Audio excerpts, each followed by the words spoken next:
감성경제방송 돈다방 미쓰리 5월 28일 방송 시작하겠습니다. 2020년 상반기가 이제 한 달여 남짓 남았는데요. 올해 상반기는 뭐 그냥 다 다른 거 필요 없이 그냥 코로나19 때문에 점점점 이렇게 끝날 것 같습니다. 제가 6개월 정도를 이제 보내면서 드는 생각은요. 코로나19가 정말 많은 거를 변화시켜 놨구나. 이런 거를 느꼈습니다. 그리고 물론 이러한 것들은 여러분들도 공감하실 거예요. 그런데 좀 다른 의미에서 제가 요즘에 귀에 꽂히는 기사 내용이 뭐냐면요. 어제 뉴스 같은 경우에는 인천공항에 짐을 붙이거나 티켓을 확인할 때 사람이 하는 게 아니라 기계가 한다더라. 왜냐하면 사람과 사람이 만나서 바이러스를 전파할 수 있으니 가급적이면 그러한 기회를 차단시킨다는 거겠죠. 그리고 제가 오늘 이 방송을 녹음하기 직전에 들은 뉴스는 많은 사람들이 병원에 가지 않고 원격 진료하는 것도 괜찮다고 생각한다더라 라는 내용이었습니다. 우리가 2017년 10월인가요? 11월인가요? 그때쯤 왜 최저임금 인상한다고 그래서 왜 상점의 점주님들 아유 인건비 때문에 나 사람 못 쓸 것 같아. 그렇게 최저임금을 올리면 어떡해. 그래서 대체 방안으로 막 자동화 기계 들이고 한참 우리가 이것 때문에 시끌시끌했잖아요. 물론 자동화 기계를 들여서 편한 부분도 있지만 결국 그 자동화 기계들이 사람이 해야 되는 그 일을 대신함으로써 일자리가 줄어드는 이러한 어떠한 그 고통 내지는 아픔도 우리 인간이 겪어야 될 과정이죠. 그리고 원격 진료 같은 것도요. 사실 얼마나 이 원격 진료에 대해서 갑론을박이 많았습니까? 이 원격 진료 같은 경우에는 이게 이권에 관련된 문제잖아요. 그래서 하면 된다, 안 된다, 뭐 의사들은 뭐 위험하다부터 시작해가지고 여하튼 좀 시끌시끌했습니다. 근데 이 코로나19가요. 그 모든 것들을 그냥 너무나 자연스럽게 그냥 우리가 받아들이게끔 만들어줬던 것 같아요. 몇 년 전부터 이 증권 쪽에 테마들이 이렇게 형성될 때요.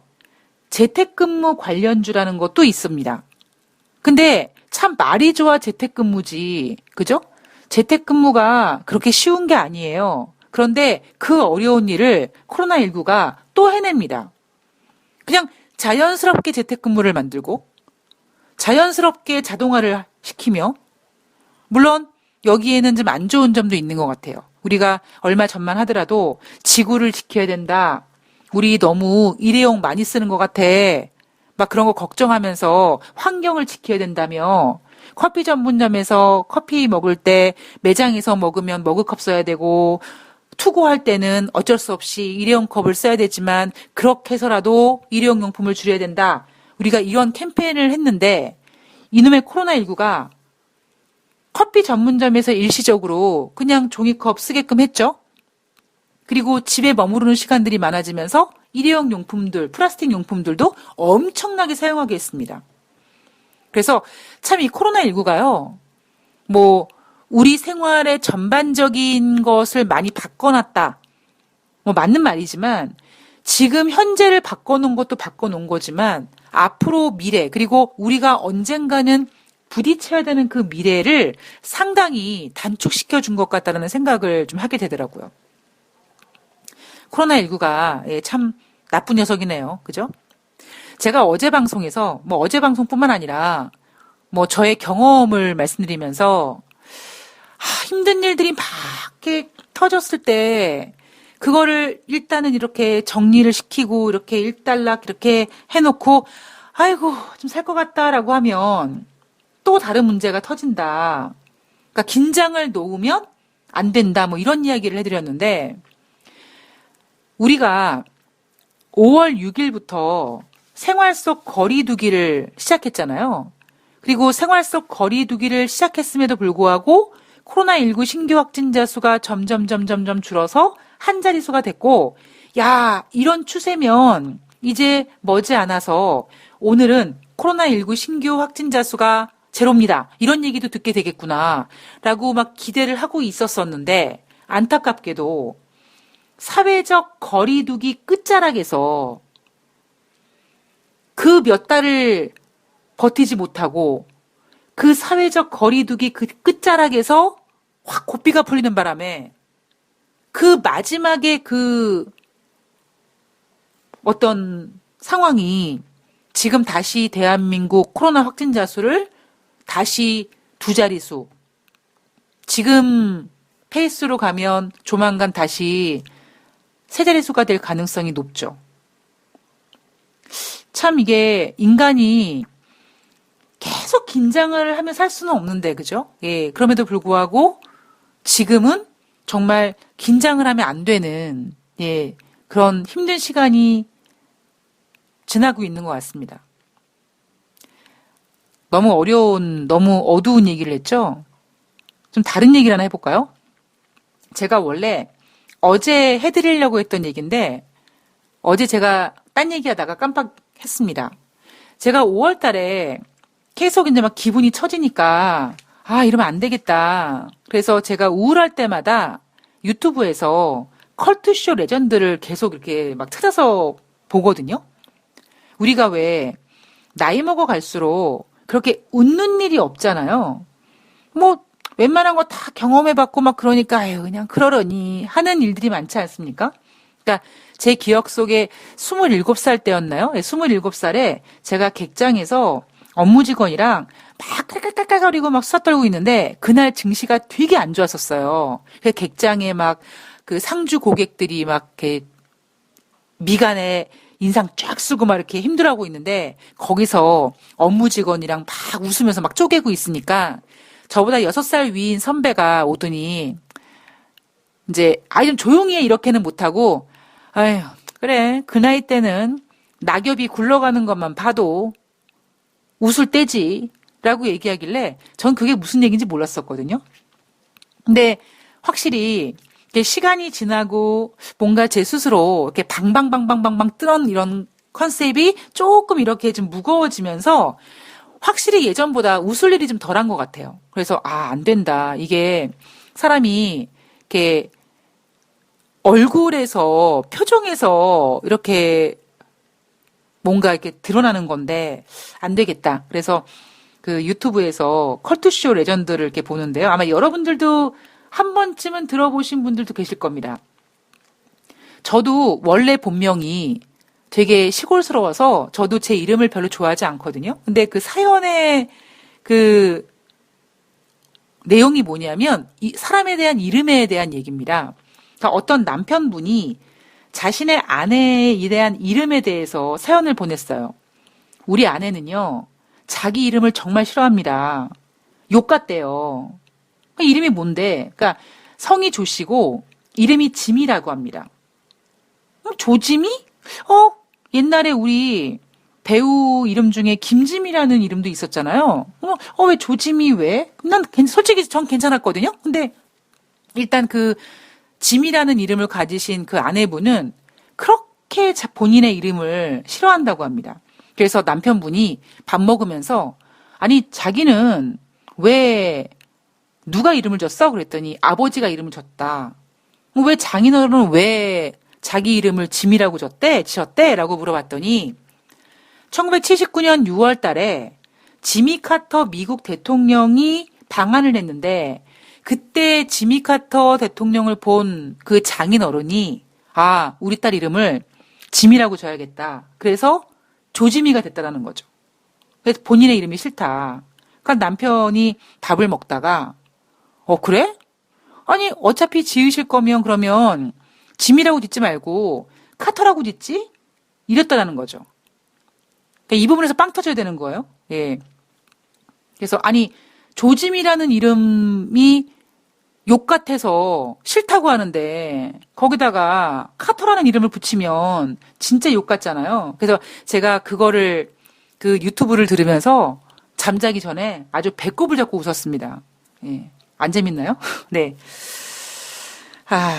제가 가급적이면, 제가 앞으로는 좀 시장에 좀 안 좋은 얘기도 좀 쪼개면서 하려고 그래요. 왜냐면, 왜 사람이 이렇게 제가 이번 5월 달에 겪은 건데, 자꾸 이렇게 계속 이렇게 안 좋은 생각만 하고, 막 안 좋은 얘기만 듣고, 안 좋은 것들만 접하고 그러면, 아무리 긍정적인 사람도 이렇게 부정적으로 바뀌더라고요. 그래서 제가 그동안은 여러분 조심해야 되거든요.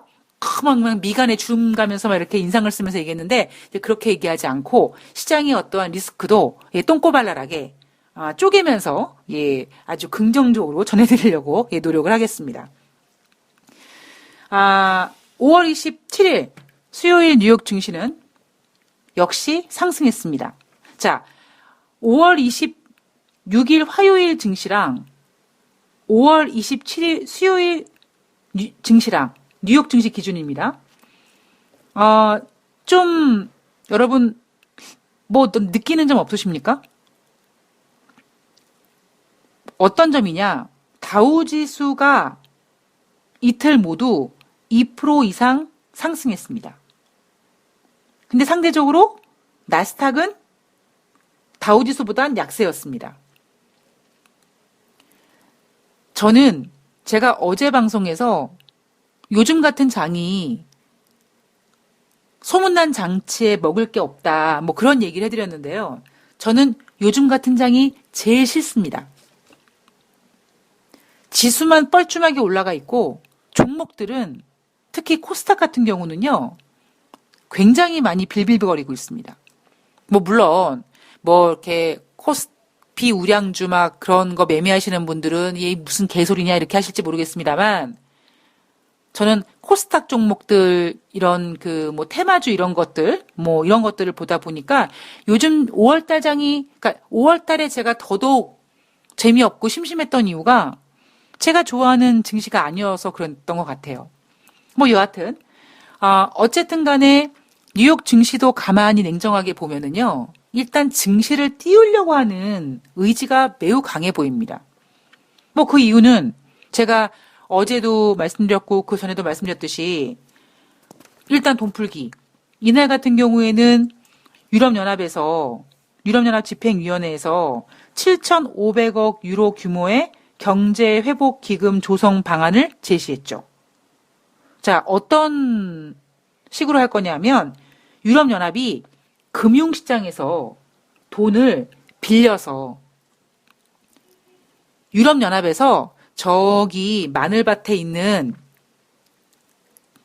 숨어있는 신사임당을 이렇게 꺼내가지고 푸는 게 아니라 유럽연합이 금융시장에서 돈을 빌려서 그러니까 분명히 무이자는 아니겠죠? 아니 사나머니도 한창 캠페인할 때 대출을 한 첫 달은 무이자지만 그 다음 달부터는 이자를 받았습니다. 그러니까 무이자는 아닐 거예요. 어쨌든 유럽연합이 금융시장에서 돈을 빌려서 그중에서 7,500억 유로 중에서 5천억 유로는 보조금으로 지급한다고 하고요. 그리고 2,500억 유로의 돈은 대출금으로 필요한 곳에 이렇게 빌려주겠다고 합니다. 지금 어쨌든 간에 대한민국 증시든 유럽 증시든 미국 증시든 전 세계 증시가 코로나19가 빵 터졌을 때 바닥을 모르고 추락할 것 같은 그런 분위기와는 달리 이제 와 전고점을 찍을 것 같아 이런 분위기까지 올라올 수 있었던 가장 큰 공로자는 바로 돈이겠죠.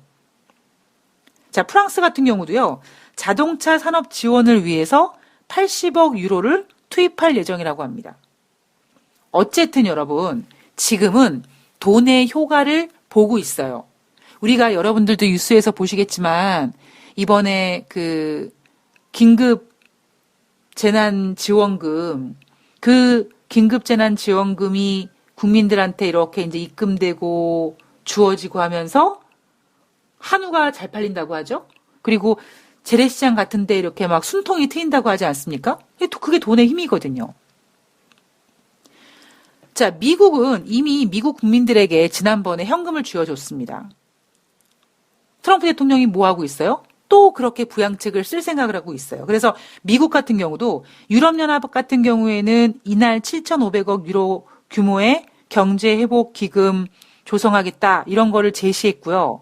또 미국도 며칠 전에 트럼프 대통령이 포드 공장에서 나이스 샷, 원모 했잖아요. 그 얘기는 결국 이렇게 골프에 비유해서 얘기를 했는데 이렇게 들어보아하니 부양책을 한 번 더 쓰겠구나. 부양책을 저렇게 나이스 샷으로 얘기했구나. 라고 해석을 했죠. 그리고 거기에 뒷받침해 줄 수 있는 게 바로 스티븐 무누신 재무장관이 몇 주 동안 추가 부양책에 대한 필요성과 그리고 얼만큼 해야 되는지에 대한 그 규모를 검토할 것이라고 얘기했습니다. 여기서 우리가 잘 생각해야 되는 단어가 뭐라고요? 몇 주간. 예. 결국 이 몇 주간 검토할 거고 필요성을 점검할 거란 얘기는 앞으로 증시가 빠질 때마다 왜 이러셔? 왜 증시가 왜 빠져? 부양책 쓴다니까. 이 양반들 왜 이러나? 이렇게 증시를 계속 안정시킬 그 재료로 쓸 거라는 거겠죠. 당장 내놓지는 않을 거고요. 증시가 안 좋을 때마다 왜 이러셔? 부양책 지금 검토하고 있는데 왜 이러시나? 이거 하겠다라는 얘기죠. 자, 지금 경제는요. 세계 경제는 미국도 경제 재개, 우리나라도 5월 6일부터 생활 속 거리두기, 거기에다가 돈 쏟아부으면서 부양책. 자, 이렇게 하다 보니까 어제 제가 말씀드렸듯이 경제 지표가 약간은 엇갈리지만 시간차를 둔 경제 지표가 엇갈리긴 하지만 분명히 돈의 효과로 반등하는 모습이 나타나고 있습니다. 이날 같은 경우도요. 5월달 리치먼드 연방은행 제조업 지수가 4월달에 마이너스 53이었는데 5월달에 마이너스 27로 반등했습니다. 물론 여전히 여전히 마이너스이긴 한데 그래도 마이너스 53보다는 마이너스 27이 좀 나은 거니까요. 거기에다가 뉴욕 연방은행 총재가 전망에 대한 불확실성은 여전하지만 경제가 저점을 지났거나 아니면 꼭 지나지 않았다면 그 저점 구역에 이렇게 있다라고 얘기하고 있습니다. 여기에다가 또 하나, 지금 코로나19를 우리가 이길 수 있는 가장 최선의 선택, 바로 백신이 클로로킨, 렘데시비르, 모더나 이렇게 쭉 제약회사들이 야, 그거 임상실험 그거 해가지고 될 것 같아? 에이, 야, 아직 시작도 하는 거잖아. 이렇게 의심하면 또 다른 치료제, 또 다른 백신 계속 이렇게 시장에다 들이대고 있잖아요. 이날 같은 경우에는요. 백신과 치료제에 대한 얘기는 하지 않았습니다. 앤서니 파우치 전염병 연구소 소장이 뭐라고 얘기했냐면 코로나19 확산 방지에 대한 정부 가이드라인을 잘 지킨다면 올해 말에 2차 감염을 피할 수 있을 것이다라고 얘기했습니다. 여러분 눈을 감고 잘 들어보세요. 자, 예를 들면 이런 겁니다. 여러분 지금 코로나19 때문에 되게 힘들죠? 근데 보세요. 지난번 미국이 1차, 2차, 3차, 4차, 막 5차 이렇게 막 돈을 쏟아붓고 있죠. 그리고 미국 5월 20일부터 경제 재개됐죠. 거기에다가 지금 백신 개발, 클로로킨, 렘데시비르, 모더나 막 하고 있죠. 그리고 정부에서 이것만 잘 지키세요. 마스크 잘 쓰세요. 손 잘 닦으세요. 요런 것만 잘 지키면 연말에 코로나 또 온다고 하는데 괜찮아요. 이렇게만 들으면 사람이 되게 똥꼬발랄해질 수 있습니다. 그죠? 근데 우리가